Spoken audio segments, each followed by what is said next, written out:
2천억짜리 신입생이 프리시즌 첫 골을 터뜨렸습니다. 그것도 6년 연속으로 토트넘을 짓밟아온 천적 첼시를 상대로요. 안녕하세요, 축구 본능입니다. 오늘은 호주 프리시즌 투어에서 펼쳐진 토트넘 대 첼시 평가전을 완전히 해부해드리겠습니다. 10명으로 싸운 40분, 폭풍 같은 슈팅 세례를 버텨낸 뒤 추가 시간에 히샬리송의 극장골로 승리를 훔쳐온 이 경기. 끝까지 보시면 제르비 감독이 이번 이적 시장에서 무엇을 설계했는지, 그리고 토트넘이 이번 시즌 진짜 달라졌는지 판단할 수 있게 됩니다. 먼저 이번 경기가 열리기 전 상황부터 짚어야 합니다. 토트넘은 지난 시즌 리그 9위라는 굴욕적인 성적으로 강등 위기까지 몰렸던 팀입니다. 그 충격 이후 구단이 선택한 건 이적 시장 초강수였습니다. 시즌이 끝나자마자 앤디 로버트슨, 마르코스 세네시를 빠르게 낚아챘고 벌리에서 골키퍼 마르틴 두브라브카를 데려왔습니다. 그리고 브라이턴의 핵심 미드필더 얀폴 바네를 거액에 영입했으며 맨유에서 마티우스 페르난데스를 1640억 원에, 그리고 뉴캐슬에서 산드로 토날리를 무려 1930억 원에 영입하면서 팬들의 기대치를 하늘 높이 끌어올린 상태였습니다.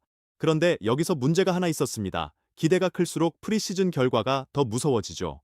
토트넘은 잉글랜드 3부 리그 클럽 밀턴 킨스 돈스를 1대 0으로 겨우 이겼고, 호주 A리그 챔피언 오클랜드 FC에는 2대 0 승리를 거뒀지만 시드니 FC와는 1대 1로 비긴 뒤 승부차기로 간신히 넘어가는 등 약팀들을 상대로도 결정력이 아쉬운 경기들을 이어갔습니다. 그 상황에서 맞이한 상대가 바로 첼시였습니다. 첼시는 지난 시즌 프리미어리그 12위로 역시나 부진했지만 그래도 강등 위기까지 갔던 토트넘보다는 위에 있었고, 무엇보다 최근 토트넘과의 맞대결에서 6연승을 달리고 있는 팀이었습니다. 즉 전력상으로도 심리적으로도 이번 경기의 무게추는 첼시 쪽으로 기울어져 있었던 것이 사실입니다. 제르비 감독은 이번 경기에 키스키 골키퍼를 필두로 로버트슨, 바네, 갤러거, 마티셀, 아치그레이, 베리발, 토날리, 솔랑키, 솔로몬, 벤 데이비스까지 현재 투어 참가 멤버 중 가장 강한 라인업을 꺼내들었습니다. 양민호 선수는 벤치 출발이었죠. 첼시 역시 이스테방, 콜파머, 주앙 페드루, 요렐토, 르바이 콜릴 등 프리시즌 치고는 무게감 있는 멤버를 내보내면서 양팀 모두 제대로 맞붙는 분위기가 만들어졌습니다. 토트넘은 이번 경기에서 칠 때 2대1 형태로 중원을 두껍게 가져가는 3 미드필드 구성으로 출발했습니다. 쉽게 말하면 중간 지역을 꽉 틀어막고 첼시의 빌드업 자체를 뿌리부터 흔들겠다는 전술적 의지의 표현이었습니다. 그리고 그 중심에는 역시 토날리가 있었습니다. 지난 시즌 토트넘 미드필드에서는 찾아볼 수 없었던 안정적인 볼 배급과 전개 능력, 제 눈에는 마치 엔진에 드디어 불꽃이 켜진 느낌이었습니다. 토날리 한 명만으로도 미드필드의 질감 자체가 달라졌다는 게 느껴졌거든요. 여러분도 그 전반전 장면들 보셨으면 저와 같은 생각이셨을 겁니다. 전반전 볼 점유율이 토트넘 69, 첼시 31이었습니다. 압도적이죠. 첼시가 강한 압박으로 볼을 빼앗으려 할 때마다 토날리는 흔들리지 않고 침착하게 압박을 풀어낸 뒤 전진 패스로 연결했습니다. 덕분에 토트넘 선수들은 불필요한 체력 낭비 없이 경기를 운영할 수 있었습니다. 그리고 토날리 외에도 코너 갤러거와 루카스 베리발은 넓은 공간을 쉼없이 커버하면서 볼을 빼앗겼을 때 거친 파울도 마다하지 않는 적극적인 압박으로 맞섰습니다.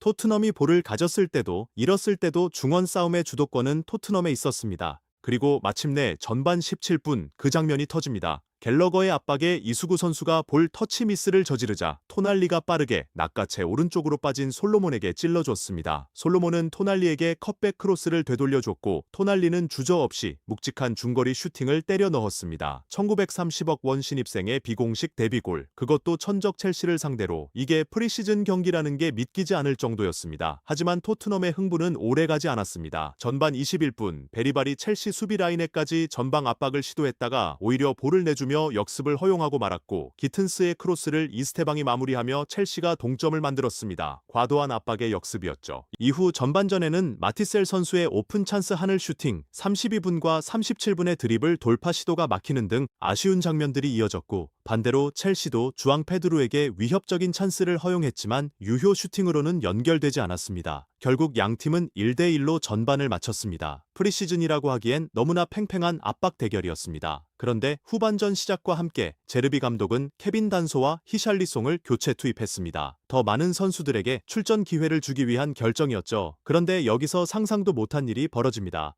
케빈 단소는 교체 투입 3분 만에 아무런 맥락 없는 볼 터치 미스로 첼시에게 단독 찬스를 허용했고, 이를 파울로 끊어내다 다이렉트 레드카드를 받고 말았습니다. 3분 만에 퇴장입니다. 훈련 목적의 프리시즌 경기를 단 3분 만에 완전히 망가뜨려 버린 것이죠. 이제 토트넘은 40분 가까이 10명으로 첼시를 상대해야 했습니다. 전반전의 주도적인 경기 운영은 완전히 사라졌고 수비 블록을 낮게 내려 버티다가 간헐적인 역습만 노리는 축구로 전환할 수밖에 없었습니다. 수적 열세라는 건 전술이 아니라 생존의 문제거든요. 첼시의 슈팅이 빗발쳤습니다. 51분 이스테방의 박스 안 결정적 슈팅은 골대를 때렸고 57분에도 이스테방의 득점 기회를 킨스키 골키퍼가 간신히 막아냈으며 59분에는 기튼스의 슈팅을 수비수 하디가 헤더로 걷어내는 등 토트넘은 말 그대로 사방이 뚫린 상황에서 골문 하나만 지키며 버텼습니다. 수비 라인 전체가 하나의 방패가 된 느낌이었죠. 그런데 이게 바로 이번 경기에서 제가 가장 인상 깊게 본 장면입니다. 10명이 된 이후에도 토트넘은 무너지지 않았습니다. 간간히 날카로운 역습으로 골 기회를 엿받고 선수들이 서로를 격려하며 수비 집중력을 끝까지 유지했습니다. 그리고 후반 추가 시간, 돌리의 슈팅 이후 흘러나온 세컨볼을 히샬리송이 냉정하게 마무리하며 토트넘이 2대1 역전에 성공했습니다. 비공식 평가전이지만 6연승이라는 첼시의 악연을 끊어낸 순간이었습니다. 개인적으로 저는 이 결과가 단순한 프리시즌 승리 이상의 의미를 갖는다고 봅니다. 수적 열세 상황에서도 집중력을 잃지 않고 추가 시간까지 버텨내는 정신력, 그게 지난 시즌 강등 위기를 겪었던 팀에서는 찾기 어려웠던 모습이거든요. 물론 프리시즌은 프리시즌입니다. 토날리의 데뷔골도 히샬리송의 극장골도 공식 기록에는 남지 않습니다. 케빈 단소의 퇴장이 정규 시즌에서 반복된다면 이야기는 완전히 달라질 수 있죠. 하지만 토날리 한 명이 미드필드에서 만들어낸 볼 순환의 변화, 그리고 10명이 된 상황에서도 끝까지 싸운 선수들의 집중력은 분명히 눈에 담아야 할 장면이었습니다. 이번 이적 시장에서 토트넘이 쌓아올린 전력이 제대로 폭발한다면 이번 시즌은 정말 다른 토트넘을 보게 될 수도 있습니다. 여러분 생각은 어떠신가요? 이번 프리시즌 경기력을 보셨을 때 토트넘이 이번 시즌 유럽 대항전 복귀까지 해낼 수 있을 거라고 보시나요? 댓글로 여러분의 예측을 남겨주세요. 이 분석이 도움이 되셨다면 구독과 좋아요, 그리고 알림 설정까지 부탁드립니다. 다음 영상에서는 이번 이적 시장에서 토트넘이 완성하려는 전술 구조를 더 깊이 파헤쳐 보겠습니다. 축구 본능이었습니다.